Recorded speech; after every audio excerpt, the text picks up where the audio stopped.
Nous allons voir la variante fou D6 du système de Londres. Les noirs vont faire une erreur. Bon, c'est vrai que c'est un mauvais coup, mais c'est impressionnant à quelle vitesse la position va s'effondrer, au point que les noirs, après leur mauvais coup, ne peuvent quasiment plus jouer.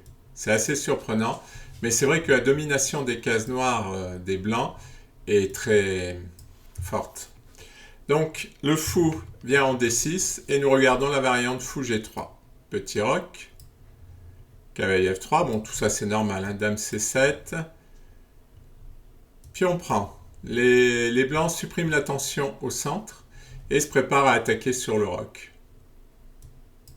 Fou D3, fou prend G3, puis on prend cavalier C6. Et l'attaque commence déjà puisque finalement on a des pions doublés, mais comme on n'a pas fait le petit roc, qu'on va faire le grand roc, eh bien on peut tout de suite jouer G4. Si le cavalier prend, on prend H7, bon c'est évident qu'après la position n'est pas jouable. Donc les noirs vont se défendre avec G6 pour empêcher fou prend H7, mais il y a G5 et déjà le cavalier se retrouve repoussé vers des terres pas très intéressantes. Dame A4, avec l'idée dame H4, très beau transfert de dame, et rapide sur l'aile roi.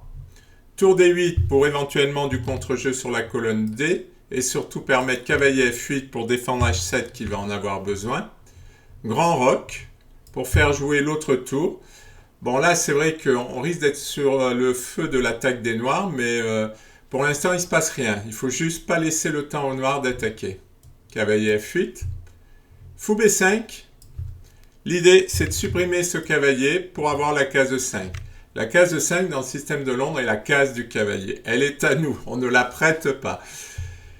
Et là, c'est maintenant l'erreur. Vous voyez, c'est rapide, hein, on en est qu'au 15e coup, et les noirs font déjà une erreur décisive, bon, parce que la position des noirs est quand même très resserrée, et ceci explique cela. Les noirs laissent la case 5 aux blancs, les blancs sont très heureux. Maintenant, fou D7, eh bien, il n'y a pas de bon coup de toute façon. Allez, c'est parti pour l'attaque sur les cases noires, les cases préférées dans le système de Londres. Les blancs menacent dame prend F7, avec le cavalier qui prend. C'est déjà difficile de défendre. Dame E7 et cavalier G4, avec la menace cavalier F6. Et là, pas facile pour les noirs. Ils décident de prendre la pièce qui a été abandonnée par les blancs, mais ça ne va pas leur être favorable. Échec, roi G7, et c'est là le coup qui gagne la partie, c'est dame E5 avec la menace de découverte.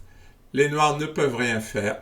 Fou D7, cavalier échec, roi G8 et cavalier H6 mat. Je pense que cette partie montre bien une fois de plus la domination des noirs sur les cases noires. D'autant que les noirs, face à la montée du pion G4, G5, ont voulu jouer G6, mais ils se sont affaiblis les cases noires. Et on voit bien que dans la variante fou prend G3, pour les blancs, s'ils s'organisent bien, finalement, ils peuvent faire leur attaque sur l'aile roi assez facilement.